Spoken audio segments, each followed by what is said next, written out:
तो देखो यार, रेसलमेनिया 40 तो खत्म हो गया and it's already in the history book as one of the greatest WrestleMania of all time. लेकिन इस वीडियो में बात करने वाले हैं रेसलमेनिया 40 के बारे में ही बात करेंगे, लेकिन कुछ ऐसे इंटरेस्टिंग फैक्ट के बारे में बात करेंगे जो शायद हमारे सामने थे और हमने उन पर ध्यान नहीं दिया। यानी कि जैसे कुछ स्पॉइलर हमारे सामने थे, उन पर हमने ध्यान नहीं दिया।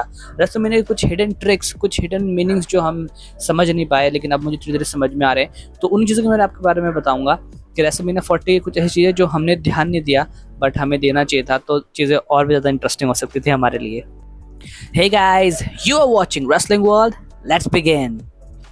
Number 1, Roman rings payback. अब देखो, रोमन रिंग्स का जो पेबैक था, it's not about the Cody Rhodes, obviously वो तो हार गए हैं, लेकिन जो उन्हें चेयर शॉट मारा था सेथ रॉलिंस की कमर पे अपने मैच के दौरान, वो इस चीज़ का एक एक जो है हिंट दिया कह लो, या एक कह लो कि रोमन रिंग को मौका दिया कि जो इतने साल पहले सेथ रॉलिंस ने तुम्हारे साथ किया था, तो आज तुम्हें हम मौका दे रहे हैं कि तुम करो। तो एक तरह से रोमन रिंग्स के लिए एक बहुत ही ज़्यादा रिवेंज वाला मोमेंट हो गया था। और डब्ल्यूडब्ल्यू एक तरह से यहाँ पे रोमन रिंग्स के जितने भी अप्स एंड डाउन्स जितने भी डब्ल्यूडब्ल्यू में आज तक आए हैं, उन सभी चीज़ों को एक मैच में एक बार में दिखाने की कोशिश करी है कि from a hero to a villain किस तरीके से ये बंदा इवॉल्व हुआ और कहाँ जाके अब ये बैठा है। सेथ रॉलिंस का एंगल जो है इसी चीज़ की तरफ इशारा करता है, इसी चीज़ की तरफ हमें जो है समझाता है कि कुछ चीज़ें रोमन रिंग्स के साथ जो बुरी हुई हैं और जिस वजह से आज वो ऐसा बन गया था, उस चीज़ को दिखाने की कोशिश करी है डब्ल्यूडब्ल्यू ने। पॉइंट नंबर 2, ये सब हमारे सामने था, it was all in front of us. देखो, जब रेसलमेनिया 40 शुरू हुई तो बहुत ज़्यादा स्पेकुलेशन, बहुत ज़्यादा रूमर्स चल रहे थे कि मेन इवेंट कौन जीतने वाला है, या फिर सेथ रॉलिंस या फिर ड्रू मैकिंटायर में से कौन जीतने वाला है, या फिर क्या गंथर जो है फिर से रिटर्न कर लेंगे अपने चैंपियनशिप को। लेकिन यहाँ इन सब केओस में, इन सब रूमर्स और स्पेकुलेशन में हम एक चीज़ तो भूल ही गए कि बार बार ट्रिपल एच का इस चीज़ को मेंशन करना कि ये एक बिगिनिंग है न्यू एरा की, ये बिगिनिंग है एक न्यू डब्ल्यूडब्ल्यूई की। जैसे कि शुरुआत में डब्ल्यूडब्ल्यूई का न्यू अब लोगो जो है, जैसे कि जो स्टार्ट जब होती थी डब्ल्यूडब्ल्यूई तो एक वीडियो चलती थी, राइट, अब वो चेंज होकर ये वाली वीडियो हो गई है। तो ये सारी चीज़ें अगर हम थोड़ा केयरफुली ध्यान देते तो हमको समझ में आता कि इस साल रेसलमेनिया पे बहुत कुछ बदलने वाला है। पर देखो, ऑब्जर्व करना इतना भी आसान नहीं होता। अक्सर जब चीज़ें हो जाती है तब हमारा ध्यान जाता है, तो इसी वजह से जो चीज़ें हो गई उसके बाद हमारा ध्यान गया। लेकिन अब मैं जब उन चीज़ों की पूरी चीज़ों की तरफ देख रहा हूँ बार बार कि new era is in the beginning, तो इस सब चीज़ों से एक हमें रूमर्स ऑलरेडी डब्ल्यूडब्ल्यू ने पहले हिंट दे दिए थे कि जो है बहुत कुछ बदलने वाला है डब्ल्यूडब्ल्यू में। Point number 3, it's the same referee. अब मेरा इस चीज़ से मतलब कहने का क्या है कि जब रोमन रिंग्स ने चैंपियनशिप जीती थी पेबैक 2020 में पेबैक 2020 में जब रोमन रिंग्स ने चैंपियनशिप जीती थी in a triple threat match between Bray Wyatt late great and Braun Strowman and Roman Reigns. तो उस टाइम पे जो रेफरी थे वो थे चार्ल्स रॉबिन्सन। लेकिन देखो, कमाल की बात क्या है, ये लाइफ कह लो या फिर डब्ल्यूडब्ल्यू का एक खुद ही उन्होंने ये रेफरी चूज़ किया कि इस साल रेसलमेनिया के मेन इवेंट में भी सेम ही रेफरी था, Charles Robinson.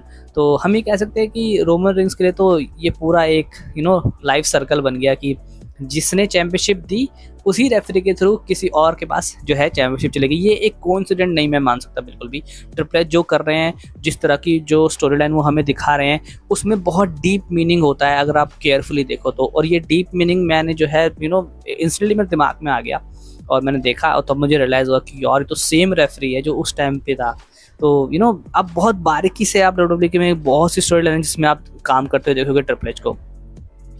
Point number 3, this is first time ever जबकि जो है शील्ड के तीनों मेंबर चैंपियन नहीं हैं, ना तो डब्ल्यूडब्ल्यूई में और ना ही एईडब्ल्यू में। और ये कब से जो है रिकॉर्ड था, यानी कि 2020 जनवरी 3 से ये पहली बार है ऐसा कि ना तो सेथ रॉलिंस चैंपियन है, ना रोमन रिंग्स चैंपियन है और ना ही डीन एम्ब्रोस चैंपियन है। तो ये भी एक अपने आप में बहुत बड़ा रिकॉर्ड है कि जो तीन बंदे जो 2012 में आए, उन्हें इतना रूल किया, not only the WWE but all the professional wrestling sport, हर चीज़ को इतना रूल किया कि आज कर लगभग उनका 4 साल का तीनों का रिकॉर्ड एक तरीके से हम कह सकते हैं कि वो कभी ना कभी कहीं ना कहीं चैंपियन थे और आज वो नहीं है। And last but not the least, Roman Reigns life come to the full circle. अब ऐसे कहने का मेरा मतलब ये है कि रोमन रिंग was a kind of a guy when he debuted in the WWE around 2012, और जब WWE ने चूज किया कि यार he will be the guy who will lead the WWE for next 12 to 15 years, तो लोगों ने जब ये चीज़ उनको ऑब्जर्व हुई तो उनको पता चला कि यार नहीं यार, हम इससे चूज नहीं करेंगे। He was the most hated person in the WWE and he was the first when he main evented his first WrestleMania at WrestleMania 31st against Brock Lesnar in the main event. People hated that. People don't want him to see him as a champion. और उसके बाद आप कितने भी WrestleMania देख रहे हो, WrestleMania 32 पे most hated guy, WrestleMania 33 पे hated again, WrestleMania 34 hated again, 35 पे तो leukemia हो गया था, not much of a chance. लेकिन उसके बाद से ही अगर आप ऑब्जर्व करोगे तो रोमन रिंग्स का जो करियर था WWE ने चूज कर लिया था कि he will be the guy for us, लेकिन ऑडियंस ने चूज नहीं किया था।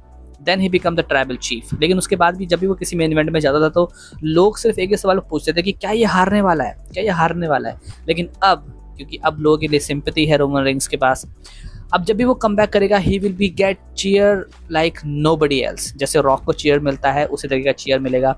whenever he be in the main event of WrestleMania, people will hope to कि वो जीते। तो I think Roman Reigns life has come to the full circle. I mean from being the most hated person in the WWE and now to the most loved and humble person in the WWE. And that was a video guys। अब बता comment section में कि WrestleMania 40 पे ऐसे कौन से hidden messages है जो आपने पकड़े, जैसे कि मैंने पकड़े। अभी तो थोड़े ही पकड़े हैं, जैसे जैसे टाइम आगे बढ़ता रहेगा अगर मुझे कुछ और टॉपिक्स मिले तो मैं जरूर उस पर वीडियो बना दूंगा। ऐसे कमाल की वीडियो के लिए हमारे चैनल को फॉलो, सब्सक्राइब और शेयर कर सकते हैं आप। I'll see you guys in the next video. Thank you.